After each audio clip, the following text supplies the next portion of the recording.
ایک اللہ والے حج کے لیے تیاری میں تھے، اور جس وقت وہ حج کے لیے نکل چکے تھے تو ان کے ہاتھ کے اندر ایک تھیلا تھا۔ اس تھیلے کے اندر ان کے اپنے کپڑے وغیرہ، احرام وغیرہ اور کچھ پیسے، یہ چیزیں اس کے اندر پڑی ہوئی تھی۔ تو راستے میں ایک ڈاکو نے ان کے ہاتھ سے وہ تھیلا چھین لیا اور وہ بھاگ گئے۔ اب تھوڑی دیر کے بعد اس کی بینائی سرد ہو گئی۔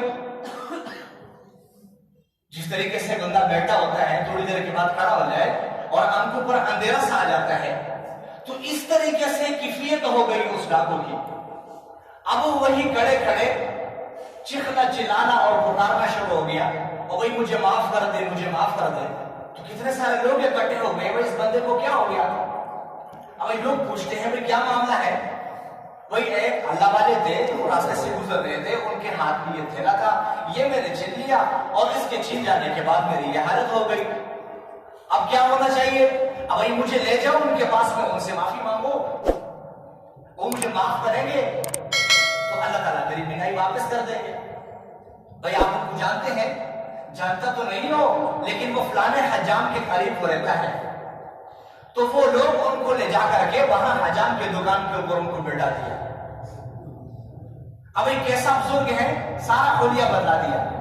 اب تھوڑی دیر میں وہ اللہ والے وہاں سے گزر رہے تھے، تو ان ساتھیوں نے ان کو بلایا، بھائی آپ اس شخص کو جانتے ہیں؟ اس کو میں جانتا ہوں۔ یہ کون ہے؟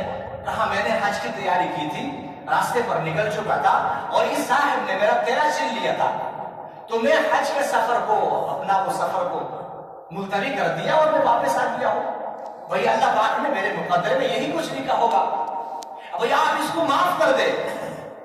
تو وہ اللہ والے کہنے لگے میں نے اسی وقت معاف کر دیا ان کو۔ اچھا معاف کر دیا؟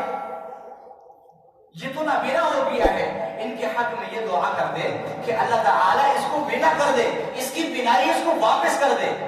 وہ اللہ والے وہی ہاتھ اٹھا کر کے دعا مانگنے لگے، یا اللہ اگر میری وجہ سے ان کی یہ حالت ہوئی ہے تو یا اللہ آپ ان کو معاف کر دے۔ اب تھوڑی دیر میں وہ شخص نابینا سے بینا بن گیا، لیکن لوگوں کو حیرت اس بات پر تھی کہ اللہ والے انہوں نے آپ کے ساتھ اتنا برا معاملہ کیا، اور آپ یہ فرما رہے ہیں کہ اس کو میں نے اسی وقت معاف کر دیا تھا، یہ ایسا کیسا ہوا ہے؟ تو وہ اللہ والے کہنے لگے کہ جس وقت انہوں نے میرے ہاتھ سے یہ تھیلا چھین لیا، اس وقت میری نظروں کے سامنے ایک حدیث پاک گزری۔ نبی علیہ السلام نے ارشاد فرمایا کہ کل قیامت کا دن ہوگا، میں محمد رسول اللہ اس وقت تک جنت میں داخل نہیں ہوگا جب تک میرے امت کا حساب مکمل نہیں ہوگا۔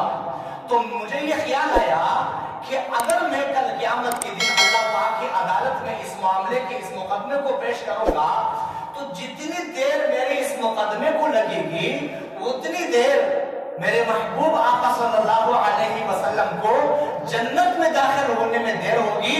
تو میں نے اسی وقت معاف کر دیا کہ قیامت کے دن نہ میرا مقدمہ پیش ہوگا، نہ میری وجہ سے میرے آقا صلی اللہ علیہ وسلم کو جنت میں داخلے میں دیر لگی۔